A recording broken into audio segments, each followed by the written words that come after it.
រុនធត់ខ្លាំងណាស់អាសន្នពិភពលោកកំពុងតែរាប់ថយក្រោយដល់ម៉ោង0ខណៈអឺរ៉ុបសល់ប្រេងឥន្ធនៈយន្តហោះត្រឹមតែ6សប្តាហ៍ទៀតប៉ុណ្ណោះចំណែកឯសមរភូមិនៅមជ្ឈិមបូព៌ាវិញអ៊ីស្រាអែលកំទេចស្ពានយុទ្ធសាស្ត្រចុងក្រោយខណៈសម្ដេចប៉ាបនិងលោកដូណាល់ត្រាំផ្ទុះសង្គ្រាមសម្ដីដាក់គ្នាផ្អើលអន្តរជាតិតើវាសនាពិភពលោកនឹងទៅជាយ៉ាងណានៅក្នុងបរិបទនៃភាពតានតឹងដែលមិនធ្លាប់មានពីមុនមកនៅមជ្ឈិមបូព៌ាក្រសួងការបរទេសប៉ាគីស្ថានបានចេញសេចក្តីថ្លែងការណ៍ដ៏គួរឲ្យចាប់អារម្មណ៍មួយនៅថ្ងៃទី16ខែមេសាឆ្នាំ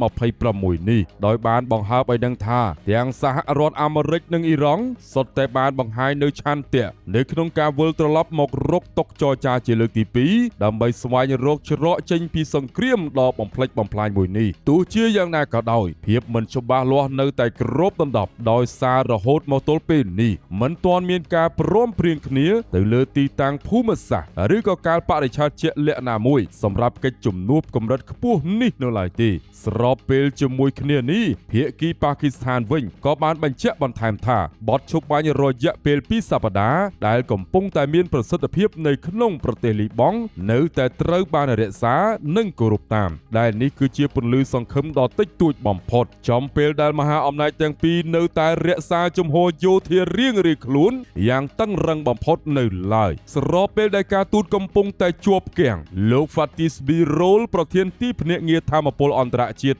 IEA បានចេញមុខមកផ្ដល់បទសម្ភាសន៍ដ៏រន្ធត់ជាមួយនឹងសារព័ត៌មាន The Associated Press ដោយព្រមានថាទ្វីបអឺរ៉ុបទាំងមូលកំពុងតែឈានទៅរកចំណុច0នៃថាមពលពីព្រោះបច្ចុប្បន្ននេះស្តុកប្រេងឥន្ធនៈសម្រាប់យន្តហោះនៅសល់ត្រឹមតែប្រហែលជា6សប្តាហ៍ទៀតប៉ុណ្ណោះលោក Birol បានពណ៌នាពីស្ថានភាពនេះថាគឺជាមហាវិបត្តិថាមពលដ៏ធំបំផុតនៅក្នុងប្រវត្តិសាស្ត្រដែលបង្កឡើងដោយផ្ទាល់ពីការបិទច្រកសមុទ្រអកម៉ូសដ៏សំខាន់ដោយសារសង្គ្រាមរវាងអាមេរិកអ៊ីស្រាអែលលើអ៊ីរ៉ង់លោកបានសង្កត់ធ្ងន់ថាប្រសិនបើការផ្គត់ផ្គង់នៅតែត្រូវបានរារាំងបែបនេះពិភពលោកទាំងមូលនឹងប្រឈមមុខជាមួយនឹង Dire Straits ដែលនាំឲ្យតម្លៃប្រេងសាំងអ៊ូស្មាននិងអគ្គិសនីហក់ឡើងខ្ពស់កប់ពពកបង្កទៅជាវិបត្តិអតិផរណាអូសបន្លាយដែលអាចធ្វើឲ្យកំណើនសេដ្ឋកិច្ចសកលត្រូវរារាំងទាំងស្រុងនិងឈានទៅរកការលុបចោលជើងហោះហើរជាទ្រង់ទ្រាយធំនាពេលឆាប់ៗនេះបើក្រឡេកទៅមើលសមរភូមិជាក់ស្ដែងនៅភាគខាងត្បូងប្រទេសលីបង់ថ្ងៃនេះស្ថានភាពប្រែជាអាក្រក់ខ្លាំងនៅវេលាម៉ោងប្រមាណជា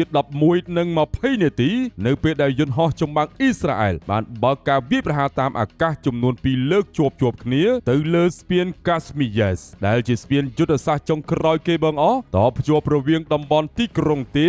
និងទីក្រុងស៊ីដង់ដោយយោងតាមរបាយការណ៍ពីទីភ្នាក់ងារសារព័ត៌មានជាតិលីបង់ NNA ស្ពានដ៏សំខាន់នេះត្រូវបានបំផ្លាញខ្ទេចខ្ទីទាំងស្រុងដែលនេះគឺជាយុទ្ធសាស្ត្រកាត់ផ្ដាច់ប្រព័ន្ធដឹកជញ្ជូននិងភស្តុភាររវាងទីក្រុងសំខាន់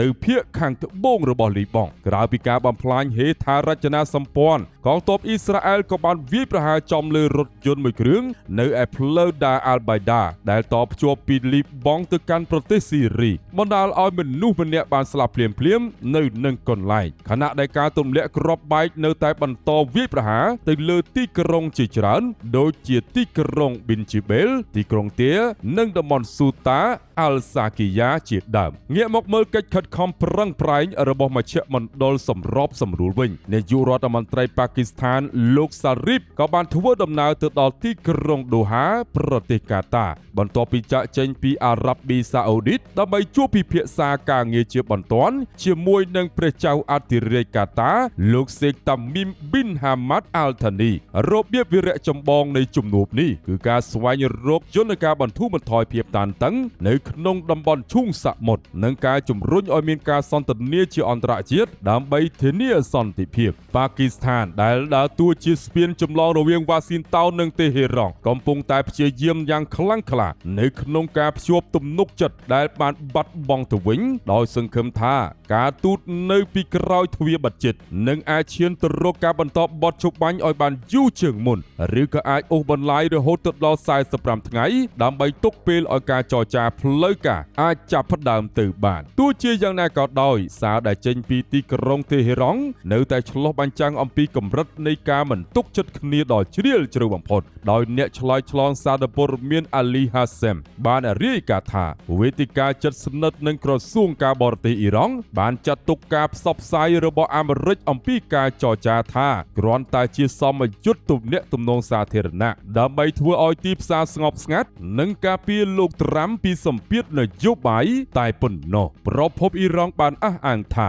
ភាពវិជ្ជមាននៃកិច្ចចរចាកំពុងតែធ្លាក់ចុះដោយសារតែជំហរផ្ទុយគ្នារបស់សហរដ្ឋអាមេរិកជាពិសេសទៅលើបញ្ហានុយក្លេអ៊ែរនិងការលូកដៃពីសំណាក់អ៊ីស្រាអែលអ៊ីរ៉ង់មានអារម្មណ៍ថាពួកគេកំពុងតែទទួលបានសារពីរផ្សេងគ្នាគឺម្ខាងពីអ្នកសម្របសម្រួលថាអ្វីៗកំពុងតែដំណើរការល្អប៉ុន្តែម្ខាងទៀតបែរជាឮសេចក្តីថ្លែងការណ៍ដ៏រឹងត្អឹងពីមន្ត្រីអាមេរិកដែលធ្វើឲ្យការជឿទុកចិត្តគ្នាធ្លាក់ចុះដល់ចំណុចសូន្យនៅក្នុងពេលជាមួយគ្នានោះមេបញ្ជាការកងទ័ពប៉ាគីស្ថានគឺលោកអាស៊ីមូនីក៏កំពុងតែបញ្ចេញទស្សនៈទៅលើទីក្រុងទេហេរ៉ង់និងបានជួបពិភាក្សាជាមួយនឹងលោកមហាមេតកាលីបាបប្រធានសភាអ៊ីរ៉ង់ដើម្បីកាត់បន្ថយគម្លាតនៃភាពខុសគ្នាទៅលើបញ្ហាសំខាន់យោងតាមទីភ្នាក់ងារសារព័ត៌មាន Reuters ការខ្វែងគំនិតគ្នាជាមូលដ្ឋាននៅតែស្ថិតនៅលើបញ្ហាចំនួន2គឺជោគវាសនានៃអ៊ុយរ៉ាញ៉ូមដែលបានចម្រាញ់រួចរាល់របស់អ៊ីរ៉ង់និងរយៈពេលនៃការរឹតបន្តឹងទៅលើកម្មវិធីនុយក្លេអ៊ែរលោកមូនីត្រូវបានគេរាយការណ៍ថាកំពុងតែព្យាយាមបញ្ចុះបញ្ចូលអ៊ីរ៉ង់ឲ្យបន្ទន់ជំហរដើម្បីបដូរយកការដកទណ្ឌកម្មខ្លះចេញឬក៏ការបន្តបត់ឈប់បាញ់ប៉ុន្តែភាគីអ៊ីរ៉ង់ហាក់បីដូចជារារែកនៅក្នុងការផ្ដល់សម្បទានមុនពេលដែលឃើញសកម្មភាពជាក់ស្ដែងពីសហរដ្ឋអាមេរិកនិងអ៊ីស្រាអែលជាពិសេសពាក់ព័ន្ធជាមួយនឹងសន្តិសុខមេដឹកនាំរបស់ពួកគេដោយឡែកនៅក្នុងរបបនយោបាយនៅលីបង់វិញនាពេលនេះប្រធានាធិបតីជូសេហ្វអោនបានចេញមុខមកបញ្ជាក់យ៉ាងច្បាស់ថាបទឈប់បាញ់ដែលលីបង់កំពុងតែទាមទារគឺជាចំណុចសមហេតុផលសម្រាប់ការចូលចរចាដោយផ្ទាល់រវាងប្រទេសទាំងពីរដើម្បីបញ្ចប់ការសម្លាប់រង្គាលលើជនស្លូតត្រង់និងការបំផ្លិចបំផ្លាញផ្ទះសម្បែងលោកអោនបានសង្កត់ធ្ងន់ថាការចរចានេះត្រូវតែធ្វើឡើងដោយអាជ្ញាធរលីបង់តែម្នាក់ឯងដែលនេះជាសញ្ញាបង្ហាញថាក្រុមហេបូឡានឹងមិនត្រូវបានអនុញ្ញាតឲ្យចូលរួមនៅក្នុងតុចរចាជាផ្លូវការនោះទេលោកក៏បានអំពាវនាវឲ្យមានការដកកងទ័ពអ៊ីស្រាអែលចេញពីទឹកដីលីបង់ទាំងស្រុងនិងដាក់ពង្រាយកងទ័ពជាតិលីបង់ទៅកាន់ព្រំដែនអន្តរជាតិវិញដើម្បីធានាអធិបតេយ្យភាពនិងបញ្ចប់វត្តមានប្រដាប់អាវុធខុសច្បាប់នៅក្នុងតំបន់ស្របពេលដែលមានព័ត៌មានចម្រុះអំពីការហៅទូរស័ព្ទរវាងមេដឹកនាំអ៊ីស្រាអែលនិងលីបង់លោកស្រី Galia Gamliel សមាជិកគណៈរដ្ឋមន្ត្រីសន្តិសុខអ៊ីស្រាអែលបានអះអាងថានាយករដ្ឋមន្ត្រីនេតាន់យ៉ាហ៊ូនឹងនិយាយជាមួយនឹងលោកជូសេហ្វអោននៅថ្ងៃនេះដែលជាការសន្ទនាលើកដំបូងបំផុតបន្ទាប់ពីមានការផ្ដាច់ទំនាក់ទំនងអស់រយៈពេលជាច្រើនទសវត្សរ៍ទោះជាយ៉ាងណាក៏ដោយព័ត៌មាននេះបានបង្កឲ្យមានការភាន់ច្រឡំយ៉ាងខ្លាំងខណៈដែលនាយនាំពាក្យប្រធានាធិបតីលីបង់បានប្រាប់សារព័ត៌មាន CNN ថាពួកគេមិនបានដឹងអំពីគម្រោងការហៅទូរស័ព្ទណាមួយឡើយប៉ុន្តែក្រោយមកក៏មានការបញ្ជាក់ថាលោកជូសេហ្វអោនពិតជាបានធ្វើការសន្ទនាតាមទូរស័ព្ទជាមួយនឹងរដ្ឋមន្ត្រីការបរទេសអាមេរិកគឺលោក Marco Rubio ដើម្បីថ្លែងអំណរគុណទៅដល់ទីក្រុង Washington ចំពោះកិច្ចខិតខំប្រឹងប្រែងស្វែងរកបទឈប់បាញ់ខណៈពេលដែលលោក Rubio បានសន្យាបន្តជួយជ្រោមជ្រែងឲ្យសម្រេចបានសន្តិសុខស្ថិរភាពនៅលីបង់គួររំលឹកផងដែរថានាព្រឹកមិញនេះនៅក្នុងទស្សនវិជ្ជានៃការវាយបកវិញក្រុមហេបូឡានៅតែបន្តសកម្មភាពយោធារបស់ខ្លួនយ៉ាងខ្លាំងក្លាដោយពួកគេបានអះអាងអំពីការបាញ់មីស៊ីលយ៉ាងសន្ធាប់ទៅលើទីតាំងកាំភ្លើងធំ Kfar Giladi របស់អ៊ីស្រាអែលនិងការប្រើប្រាស់យន្តហោះគ្មានមនុស្សបើកជាច្រើនគ្រឿងវាយប្រហារចំគោលដៅ Ras Al Nagara នៅតាមព្រំដែនក្រុមនេះក៏បានបញ្ជាក់អំពីការវាយឆ្មក់ទៅលើការជួបជុំគ្នារបស់កងទ័ពអ៊ីស្រាអែលនៅលើភ្នំហាម៉ាំភាគខាងត្បូងនៃទីក្រុងខីយ៉ាំផងដែរសកម្មភាពទាំងនេះសបញ្ជាក់ថាទោះបីជាមានការជំរុញផ្នែកការទូតក៏ដោយប៉ុន្តែសមរភូមិជាក់ស្ដែងនៅតែមានភាពសាហាវឃោឃៅខណៈដែលអ៊ីរ៉ង់ក៏បានសម្រេចចិត្តផ្អាកការនាំចេញប្រេងឥន្ធនៈគីមីទាំងអស់ជាបន្ទាន់ដើម្បីរក្សាទុកសម្រាប់ប្រើប្រាស់នៅក្នុងស្រុកបន្ទាប់ពីរោងចក្រចម្រាញ់ប្រេងមួយចំនួន រងការខូចខាតដោយការវាយប្រហាររបស់អ៊ីស្រាអែលនិងការបិទផ្លូវទឹកពីសំណាក់សហរដ្ឋអាមេរិកអ្វីដែលគួរឲ្យចាប់អារម្មណ៍ខ្លាំងជាងនេះគឺចំនួនពាក្យសម្ដីរវាងសម្ដេចប៉ាបលីអូនិងលោកដូណាល់ត្រាំដែលបានផ្ទុះឡើងចំពេលសង្គ្រាមកំពុងតែឆាបឆេះក្នុងកំឡុងពេលបំពេញទស្សនកិច្ចនៅប្រទេសកាមេរូនសម្ដេចប៉ាបបានថ្កោលទោសយ៉ាងធ្ងន់ធ្ងរទៅដល់មេដឹកនាំដែលប្រើប្រាស់សាសនានិងព្រះនាមរបស់ព្រះអង្គដើម្បីបម្រើផលប្រយោជន៍យោធានិងនយោបាយដោយលោកមានបន្ទូលថាភាពវេទនាដល់អស់អ្នកដែលអូសទាញអ្វីឲ្យចូលទៅក្នុងភាពកខ្វក់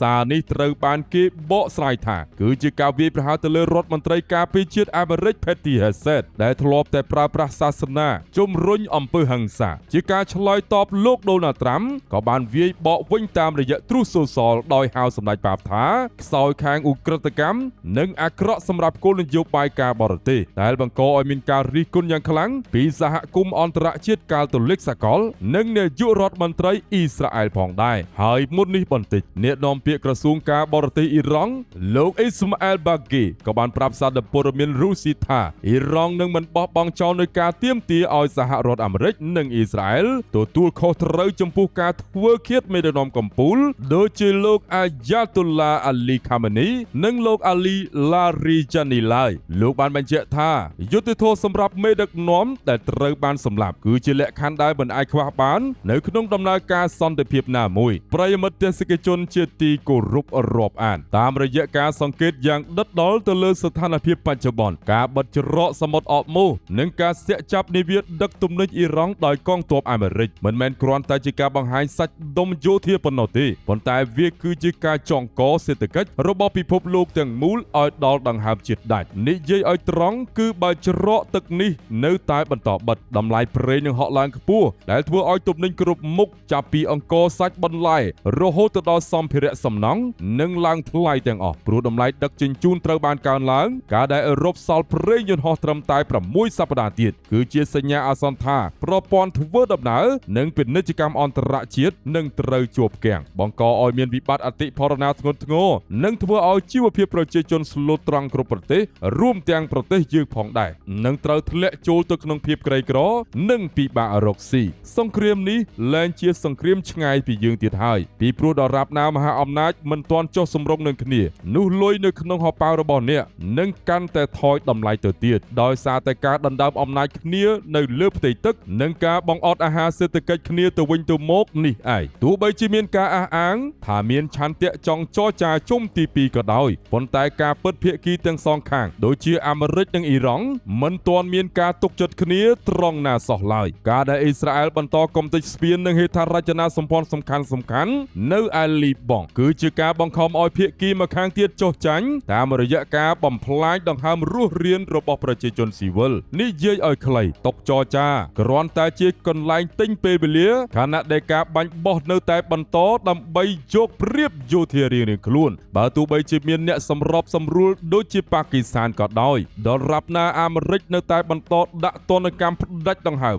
ហើយអ៊ីរ៉ង់នៅតែបន្តពង្រីកកម្មវិធីនុយក្លេអ៊ែរនោះសន្តិភាពគ្រាន់តែជាការយល់សប្តិប៉ុណ្ណោះពិភពលោកកំពុងតែស្ថិតនៅលើមាត់ជ្រោះនៃសង្គ្រាមមហាអំណាចដែលរាល់វិនាទីដែលមេដឹកនាំស្ទាក់ស្ទើរគឺមានន័យថាជីវិតមនុស្សស្លូតត្រង់កាន់តែច្រើនត្រូវបានបាត់បង់និងសន្តិសុខសកលកាន់តែរង្គោះរង្គើខ្លាំងឡើងអរគុណបងប្អូនដែលចំណាយពេលវេលាដ៏មានតម្លៃនៅក្នុងការតាមដានទស្សនាវីដេអូនេះតាំងពីដើមរហូតដល់ចប់សូមកុំភ្លេចរងចាំតាមដានវីដេអូបន្ទាប់យើងនឹងស្វែងរកលទ្ធផលចុងក្រោយនៃកិច្ចចរចាសម្ងាត់និងសកម្មភាពយោធាថ្មីបំផុតដែលនឹងកើតឡើងនៅប៉ុន្មានម៉ោងខាងមុខនេះសំណួរសួរថាតើអាមេរិកនឹងសម្រេចចិត្តវាយលុកឬក៏ដកថយតើអ៊ីរ៉ង់នឹងបញ្ចេញសន្លឹកអាត់អ្វីទៀតដើម្បីទប់ទល់ជាមួយនឹងអាមេរិកតើអ៊ីរ៉ង់ពិតជាមានអាវុធចម្លែកដោយដែលមេដឹកនាំកម្ពុជាធ្លាប់អះអាងដែរឬយ៉ាងណាសូមបងប្អូនតាមដានទស្សនាទាំងអស់គ្នាកុំរំលងឲ្យសោះពីព្រោះថាព្រឹត្តិការណ៍នានាដែលកំពុងតែកើតឡើងនាពេលនេះវាកំពុងតែផ្លាស់ប្ដូរជោគវាសនារបស់ពិភពលោកយើងហើយសូមអរគុណសូមជម្រាបលា